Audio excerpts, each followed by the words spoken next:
जम्मू कश्मीर के गुलमर्ग में terror attack देखा गया है। जम्मू कश्मीर के गुलमर्ग से जहां पर आतंकवादी हमला हुआ है, बूटा पथरी में सेना के काफिले पर हमला किया गया और हमले में 2 जवान शहीद हुए हैं और साथ ही 2 पोर्टर की भी मौत हुई है। हमले में कई लोगों के घायल होने की भी खबर सामने आ रही है, तो 3 आतंकियों के शामिल होने की आशंका इस पूरे हमले में जताई जा रही है। जम्मू कश्मीर के गुलमर्ग में ये टेरर अटैक, आतंकी हमला हुआ है और इस हमले में 2 जवान शहीद हुए हैं, 2 पोर्टर की मौत हुई है। हमले में कई लोगों के घायल होने की भी खबर सामने आ रही है और इस पूरे हमले में 3 आतंकियों के शामिल होने की भी आशंका जताई जा रही है। सर्च ऑपरेशन जो है जारी कर दिया गया है, शुरू कर दिया गया है लगातार और जगह जगह पर सर्च ऑपरेशन जारी है। जम्मू कश्मीर में आपको बता दें ये ऐसा तीसरा हमला है आतंकियों की तरफ से, जिसमें 2 जवान और 2 पोर्टर की मौत हो गई है। रमन सैनी इस खबर पर ज्यादा जानकारी के लिए हमारे साथ जुड़ गए हैं। रमन, कल सुबह ही हम आतंकवादी हमले पर बात कर रहे थे, आपसे अपडेट ले रहे थे और फिर रात में फिर से आतंकवादी हमला होता है। 2 जवान और 2 पोर्टर इस बार जो है इस हमले का निशाना होते हैं और हमले का शिकार बनते हैं। 2 पोर्टर की मौत भी हो गई इस खबर में। जी हाँ, बिल्कुल अनाया, आपने सही कहा कि जिस तरीके से लगातार आतंकवाद जम्मू कश्मीर के अंदर बढ़ता हुआ नजर आ रहा है और खासतौर पर जिस तरीके से आतंकी गतिविधियां बढ़ रही हैं वो एक चिंता का सबब अपने आप में निश्चित रूप में बना हुआ है। पिछले 1 हफ्ते के अंदर 4 बड़ी आतंकी घटनाएं जो हैं वो जम्मू कश्मीर में देखने को मिली है और ताज़ा घटना जो है वो कल शाम की है, देर शाम की, जब 3 से 4 आतंकवादी का एक ग्रुप जो है उन्होंने भारतीय सेना के एक व्हीकल पर, एक गाड़ी के ऊपर हमला किया, जिसमें अभी तक जो जानकारी मिली है उसके मुताबिक 2 पोर्टर जो सेना के लिए काम करते थे, उनके सारे सामान को लाने ले जाने का काम करते थे, वो और 2 भारतीय सेना के जवान इस हमले में जो है उनके वो शहीद हुए हैं और 2 से 3 जवान जो हैं वो जख्मी बताए जा रहे हैं। दरअसल ये जानकारी मिली थी कि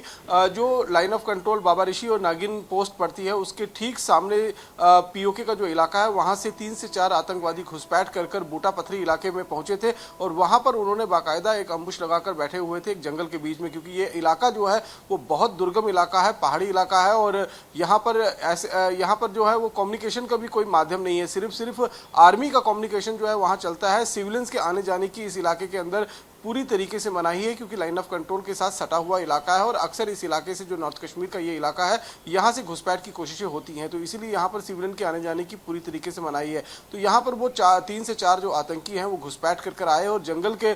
बीच में जो है वो अम्बुश लगाकर बैठ गए थे। जैसे ही भारतीय सेना का काफिला जो है, गाड़ी का काफिला जो है वहाँ से निकला, उसी दौरान उन्होंने अत्याधुनिक हथियारों से जो लैस थे आतंकी, उन्होंने अंधाधुंध फायरिंग खोल दी और फायरिंग की चपेट में अभी तक 4 लोगों की जान जो है वो गई है, 4 लोग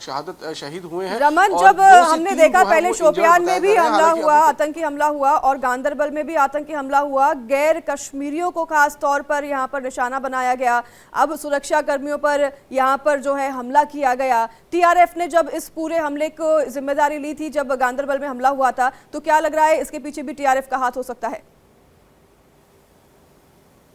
देखिए, अभी तक जो जानकारी मिल रही है उसके मुताबिक ये एक पीएफएफ यानी कि पीपल एंटी फासिस्ट फोर्सेस के माध्यम से जो जानकारी मिल रही है, हालांकि अभी तक इसकी पुष्टि नहीं हुई है, लेकिन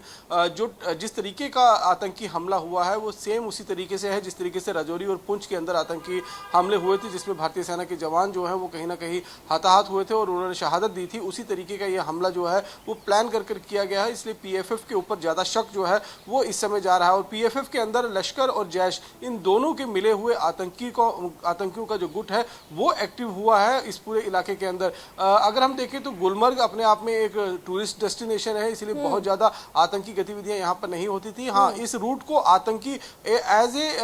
अपना जो रूट है, एक इन्फिल्ट्रेशन रूट है, उस लिए जरूर इस्तेमाल करते थे, लेकिन